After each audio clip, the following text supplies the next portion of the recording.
everyone, today we're going to go through how to make a faux aquamarine stone using polymer clay. When you're finished this project, you will be able to create an effect as such. Let's go over the materials and tools that you're going to need for this project. So, you're going to need a Cernet translucent clay. We're going to use 3 different alcohol inks: cloudy blue, glacier, and white. We will be using a copper mica powder. You need your roller, your blade, a paintbrush, and I am using a 1.5 inch cutter for measuring purposes with my clay. If you don't have this, you can use something similar. This is optional. This is the heat gun to help speed up the drying process of the alcohol ink. And then I have just a sheet of computer paper to help so we don't get ink everywhere. Okay, let's get going. So we're going to start with some conditioned translucent clay. I have this laid out on a slab. One of the many things I love about this stone is how many varieties it comes in, different shades of aqua. And so because of that, you can kind of play with the amount of ink that you're going to tint it with. What I found that I liked best was 4 to 5 drops per 1.5 inch square. And so what I did here is I kind of saw that this slab is about 4 of these. And so I'm going to put on 20 drops of ink.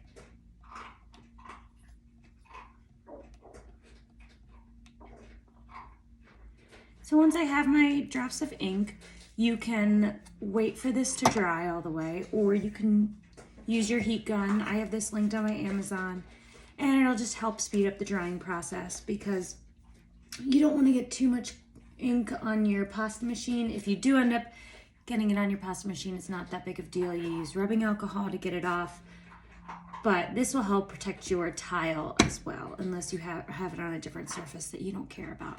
But so we will dry this with the heat gun, and our ink is dried. We are going to run this through the pasta machine until it tints to be a new color.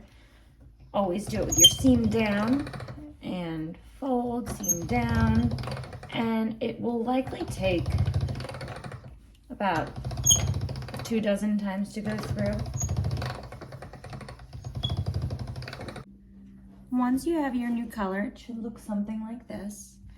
We are going to chop this up into small pieces. We're not going to mince it.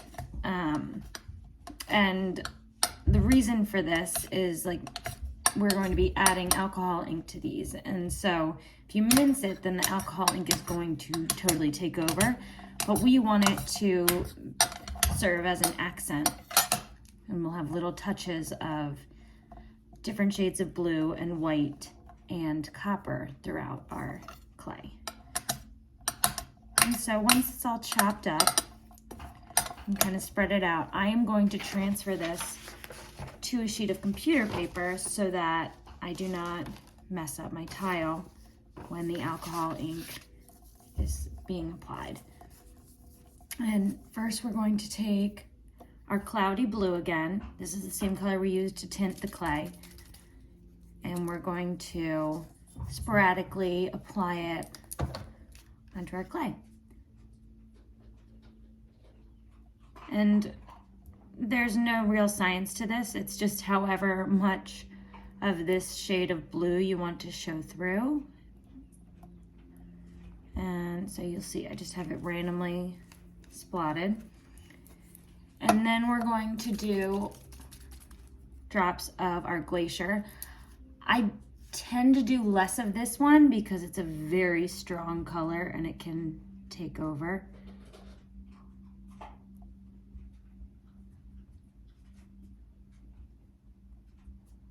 But that's just my personal preference. And finally, we're going to use the white ink. And this one can be applied more liberally because it will not take over.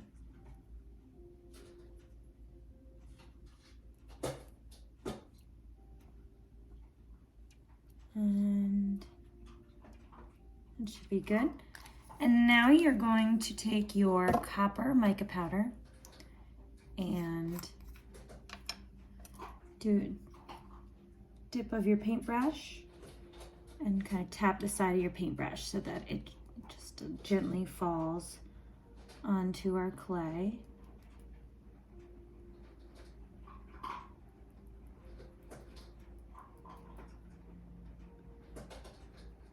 And the amount you use can honestly just depend on your personal preference, how much copper you want to show through with your stone. So we are going to let this sit for about 10 minutes. It just needs to dry.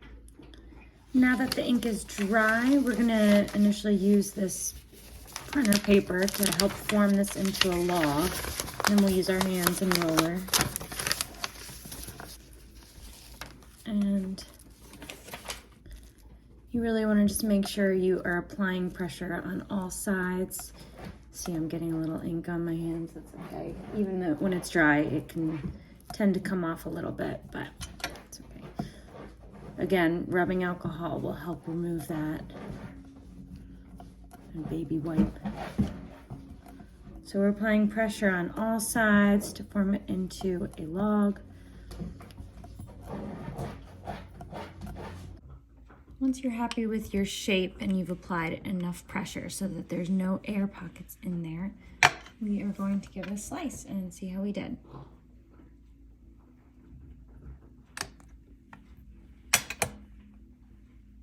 So here you go, you can see the veining that will especially show through once this is baked. And the mica powder in particular will really come to life if you add a layer of resin after baking.